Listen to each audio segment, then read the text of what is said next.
Hello and welcome. Welcome back to the channel. Welcome to part 2 of the Max Power and or Need for Speed Civic project. So if you saw at the end of the last video, I had started messing around with the coilovers. So we've made a little bit of progress on that. And just to update you really quick before we do a full episode on those, completely separate episode on all the suspension stuff. The old Accord coilovers will indeed work with the Civic top mount. So brilliant, free coilovers, saves a couple of €100 there.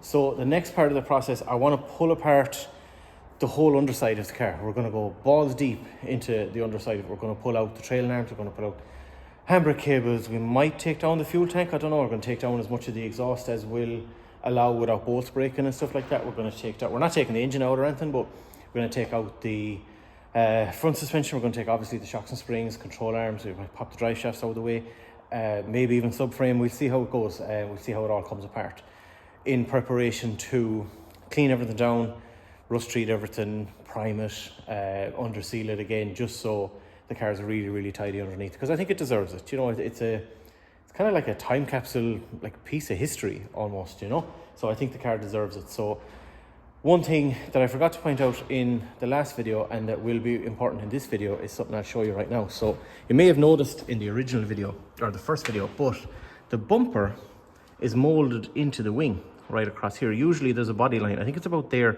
and it goes straight over. I'll double check. I'll put a picture in here as well.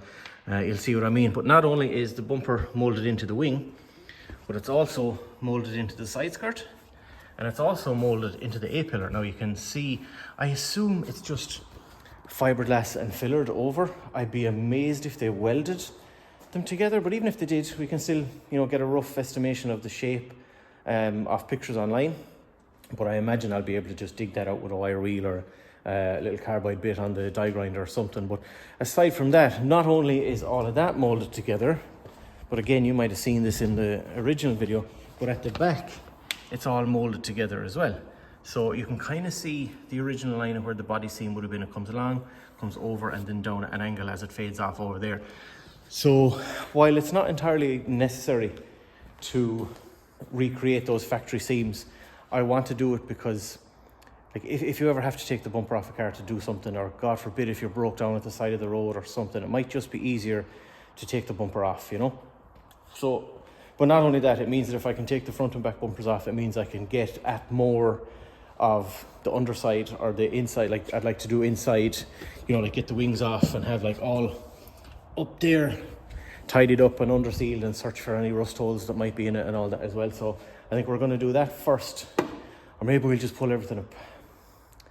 Yeah, we might just pull everything apart first and then worry about that, because that's likely to be messy if I'm going to be cutting and digging into fiberglass and filler and shit like that. So I think we're just going to pull the suspension apart first. So let's get into that.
That was messy. Okay guys, welcome back for a little update. So, as you've seen there, everything has come apart. I'm amazed that, control arm bolts came out. The, trailing arm bushing came out. The tow arm bolt all came out. Like, everything has come out really, really nice. I'm very, very lucky. The exhaust came down easy. The few heat shields, what little heat shields are left in the bloody thing, all came down easy. Nothing broke, no seized bolts, no broken bolts, no nothing. I've been very lucky. I was going to try and take down the, what are they called again? Brake hoses. And take that all separate, but I mean, I'll have to replace those anyway. Now this one seems to be kind of seized there, but I did see a kit online, and I've seen them before. I was going to get one for the Accord years ago, but I never bothered. But I might get one for this car, which is an entire brake line replacement, stainless steel replacement. And I found one on eBay that's specific for an EJ. I keep meaning to call it an EK. Or see what I mean? EJ. Because if you have an EJ and you call it an EK, the Honda guys will come for your neck. So we got to make sure it's an EJ. But anyway, specific to an EJ with drum brakes on the rear. So I think I'm going to order that. It was quite inexpensive, like 100 euros, maybe a little bit plus shipping. But that would mean all the brake lines replaced, every single brake line, everything at the front, all the way down the body, and everything at the back. And then you never have to worry about them ever again. So that might be something we do down the line. But I did remove whatever, let me zoom out a touch, whatever the fuck all of this was for, right? It's like heat shielding, but it's clearly not factory stuff. That big lump of it was kind of, say, in front of this section here and along the bottom of the tank. Like, I don't know why it was there. I guess maybe to protect the tank, and I guess it did its job, because the brake lines and fuel lines here are absolutely perfect. They're really, really good. They look great. And then that other small piece was just in front of where the fuel filler neck is right there. So I guess it did its job too. I don't know who put it in it, whether it was the guy that I bought it from or someone else down the line. God only knows. But everything else has come out easy. All shocks are out. 3 out of 4. I have one more to take out. The lower control arms, the tow arms, the camber arms, and then the entire trailing arm itself. Everything has come out easy, pretty much, just with the impactor, just carefully by hand, just, tighten it a bit, loosen it a bit, tighten it a bit, loosen it a bit. Perfect. Even, which is unheard of, even the two little 10 mils here for the, let's zoom you back in, there's 10 mils there and one the other side here for the wheel cylinders. Even those are open. So I don't think I'll need to do wheel cylinders or brakes or brake shoes or anything like that in it, because they all seem fine. They're all in good condition. It just needs a clean down. It'll be fine, but it means that if I had to, I could. It's not a big deal. I don't know what else I'm going to do with those arms. Like, I'm debating maybe opening this up and pulling off the entire hub and stripping these down and powder coating them and all that. I probably don't need to go to that extreme, but we'll see down the line. But I think for now, while we're still having some pretty good luck, I think, I'll show you the big monster of an exhaust. Like, it never looks big when you're looking under a car, but when you take it off the car, it looks fucking massive. So someone put a bit of time into it. Like, there's a nice bit of work in that. It's obviously it's just from the middle box there back, but like, someone put a nice bit of time in that. The back boxes, they're not branded or anything, so I have no idea. They're probably just generic universal things that were put on. But anyway, so while we're still, while Lady Luck is still shining upon us, I think we'll start stripping the underneath at the front. I'm not sure to what extreme I'll go. I would love to take down the subframe and all that as well, but the steering rack is attached to it and I'd have to go inside and undo the steering joint and all that. I don't think I'm going to bother with that. We're definitely going to take down anti-roll bar. We're going to take down the, lower control arms. We're going to pull the entire hub. We're going to pull the top arms. We're going to do all that stuff, all in prep for all the new stuff. I have some of it ordered, some of it I still have to source, but for now, let's just get it all pulled apart and see where that leaves us.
such a day. My goodness. If you live in Ireland and you're enjoying this heat today, I'm happy for you. Now, hang on a second. Now, where are we going? There we go. Now, so, okay, a little check-in again. So, as you saw, we decided to take the tank down.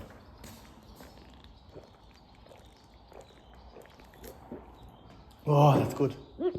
Excuse me. Right. We took the tank down and it came down really easy. It's quite grubby on top, but I mean, that's to be expected, you know, it's not nothing out of the ordinary.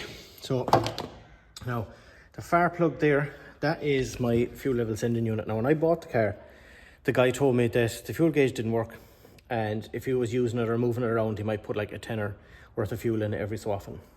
So yesterday I drained it and there must have been 25-30 litres in it. So what could have happened is maybe he just wasn't paying attention, and every time used it, put in a tenner, put in another tenner, and it filled up and filled up and filled up. When I bought the car, the fuel gauge said half a tank in it. So what I might do, not right now, but some other day, I might pop that fuel sending unit out, plug it into the car, and just mess around with the float and see what it tells me. Now if it doesn't work, not that concerned really, it's not a massive deal, but if it works, brilliant. But for now, let's show you what up underneath the tank looks like. Okay, let's grab this light. There we go. So you've seen all the back section already, but up behind the tank, let me stick that light somewhere, it's pretty good as well. All up underneath the tank, it's just full of cobwebs. You can even kind of make out the original green in a couple of little spots, but yeah, pretty good. So there won't be an awful lot to do under here aside from get rid of all those cobwebs and, you know, the usual prep for under seal and stuff like that. But overall, yeah, it has come down really easy, and I'm still surprised at how well this car's coming apart. I'm going to replace, I'll replace that bit of fuel line there. I'll replace this bit here. That's that plasticky kind of fuel line. It's just grubby. I might even get the steamer and clean that. A little bit of fuel coming out there. But again, it has come out really easy and cleaned up really well. I've got the gear linkages all down. Again, just because they're grubby and need to clean up. But again, all up here is absolutely fine. Nothing broke, nothing snapped. All going really good. So the next step, I think, now I'm a little bit nervous about this because I've never really done anything like this before. But I mean, it can't be freaking rocket science either. What I'm thinking of doing is dropping the car down. I've got some big lengths of timber that I can double up and make a brace across the two strut towers, two shock towers, and then say undo the either get inside the car and undo the two 14s, or else it's 12s that hold the upper control arm, I can't remember, or else just pop the ball joint, undo, what have we got there, two, and then I think it's just one this side. Yeah, well, I probably wouldn't even need to, you know, two of those and then that one on the other side, and then, you know, whatever else is attached, you know, remove the brake calipers and stuff like that, wheel the table in under the car, drop it down, and then undo all that stuff, lift it back up, and in theory the subframe with control arms attached, shocks, hubs, brakes, steering rack, anti-roll bar bushings, all that stuff should come out as one, rather than taking everything apart. And not that it's, you know, it's not hard to take it all apart, but it might just be easier. So I'm going to take it. It just occurred to me that the power steering lines would have to be disconnected as well, which I suppose isn't really a problem, but I don't know, we'll figure something out anyway. So I'm going to take a little more of a look, a bit more diving and digging, and see what's the best way of moving forward. You know what, actually I just looked around some more, and like I said earlier, I was going to take down the whole subframe, hubs, steering rack, all that kind of stuff at once, and to be honest with you, I can't be bothered trying to disconnect steering lines, making a mess all over the place, disconnecting the U-joint inside, stuff like that. So I'm just going to take it apart piece by piece. If anything, it'll be just as fast doing it that way as it would me making a brace to help support the engine, all that kind of stuff. So for now, to hell with it, we're just going to start ripping.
drink break number 2. What have we got this time? We have ice cold 7-Up. Perfect.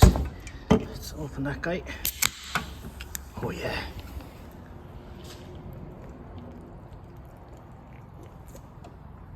Oh. 7-Up is only good when it's cold.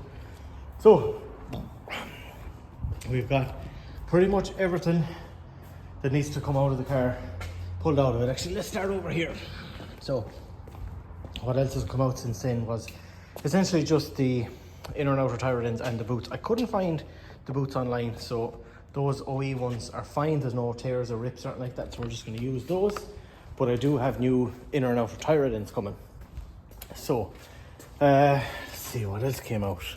Oh, the old the original brake lines that were just up there, and the other one on the other side, obviously, and came out pretty easy, thankfully, with the use of a little bit of heat like you saw. So the next step really, unfortunately, is not underneath. The next step is to try and get the bumpers off. So like I said at the start, we have to find that seam on the front and the back. Now it might be a bit easier on the back because you can see where the fiberglass has started to split there. You can see that kind of curve there. And then up here, if I take out that bolt, like you can see, where are we going with the light there? That curve there. So if I can follow that from the inside with like an air saw or a tiny little drill bit and make myself kind of a guideline for along here, we can do that one. And then we can do, I didn't look over here yet, but I assume it's this, yeah, same over here. So that'll reveal what horrors might be under there, but you can see the same body line shape is there. That shouldn't be too bad. And then at the front, oh yeah, of course, well, we'll need to take down the arch liner, but that's just a straight line. As far as I know, it, like I said earlier, it goes from roughly there straight back. So I guess with that kind of kit, like it being a wide body kit, we can create our own body lines if we want, but just going to stick with factory ones and see. I'm not sure what I'm going to do about the side skirts yet. I might just leave them molded in, but from a few pictures I looked at during the week, the Fields ones seem to just come straight along there and probably just cut right there. So I'm not sure if I'll cut them or not. I might just leave them be. Not usually important to be able to take them off, but it'd be nice just in regards to, you know, being able to get the factory side skirt off, to be able to get at this patch here. Now I could just cut all of that there and repair whatever might be there, but I'm not too concerned about that for now. So I think the most important thing, yeah, it's going to be messy. I think we're going to drop the car down. Oh shit, I'll have to cut the side skirt here to get the wing off, to be able to under seal up there and to be able to sort out the Lambo doors at some point. Oh, that's going to be a bit of a pain. But look, let's just keep going.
But that went really well. I'm probably very dusty.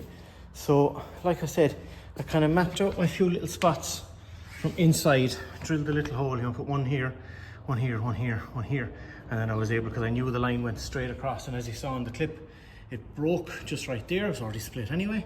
And I got a pretty nice line out of it, nice and, you know, pretty clean. I'll reshape all that obviously when the day comes. You know, it's obviously got a gap up there. I can feel some of the original body, but you know, I'll have a look with the light properly later on. Then at the back, I'm gonna pull this bar and see what kind of shape that's in. Up here is not too bad. This is quite rough, but you know, it's solid. Now this mount here for the bumper is wrecked, so I might just make something very basic for that. Same over here, it came out really nice. Got a nice body line which I can reshape as I see fit while we're doing it. I think it'll be pretty easy. The bumper came up good as well. I managed to not clip any of the original bumper at all. I've got a pretty nice line all the way across. Again, I can make a body seam out of that when the day comes. Now, so the original Fields kit, again, I'll put a picture up here. You can see the quarter panel wide body piece only comes as far as there. So what I've seen a lot of people doing online is, I guess someone custom made this little piece and put it on, because usually you just have the standard bumper or what, you know, whatever lip you might fiberglass onto the bottom of it, but usually the kit ends there and it looks stupid. So someone at some point put that on. So again, at some point I'll put some kind of cap on that as I'm, you know, when the day comes for bodywork, because if I don't, you know, water eventually will start to go down there. It's fuck all of a gap. I could probably just expand and foam and then fiberglass or something, I don't know.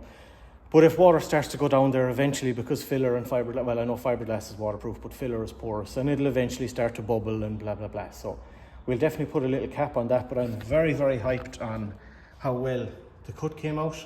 And it'll be very easy just to put a nice little beveled edge on that when the day comes. Same here. And just create a factory style body line, so it'll be easier to get the bumper on and off. So let's see, hopefully we'll have the same success with the front.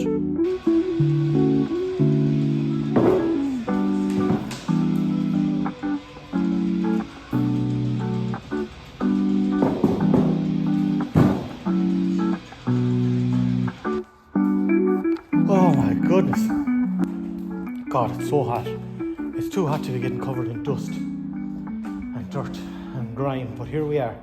Okay, so as you've seen, we got the bumper off. We got both bumpers off. I'm super hyped with how the back bumper came off. Perfect, didn't damage anything. Everything is fine. Front bumper, not so much. So this is the passenger side of the front bumper. And as you can see, I managed to save that piece of the bumper. So I think I'm just going to end up flattening all that off, or like build this up, flatten it all off, be fine, create a nice bevel, all that stuff, like I said, for the other side. This side, however, not so good. I ended up basically cutting too low, and I kind of cut below the section that you would put holes through. You can see the remainder of one of them just there. Now, is it the end of the world? Not really. I'll figure some way of doing it. But I did manage to get the piece off the car itself in one piece. So that would go, that would have been, what way would that have been? Yeah, it would have been that way. Would have been like so on the car. So I'll figure out some way, like I can clean that up maybe, and maybe even make a new piece or something, I don't know. That's something for another day. I'm not doing any more today. It's been too hot today to do anything else. So I was going to do, oh, let's sit down for a minute. Oh God, I was going to start some prep for the underseal and all that, but I'm not doing it today. It's too hot. So for this episode, I was going to try and get the side skirts off and stuff like that. I'm just going to leave that alone. I'm going to do that off camera another day, just because you've seen enough of me cutting and digging at fiberglass and filler. So for now, thanks for watching. I'm on all those usual spots: Instagram, TikTok. So follow me on there. All the names were at the start of the video. Links are in the description, blah, blah, blah, all that kind of stuff. And we'll be back pretty soon for more Need for Speed Underground Civic. Thanks for watching. Peace.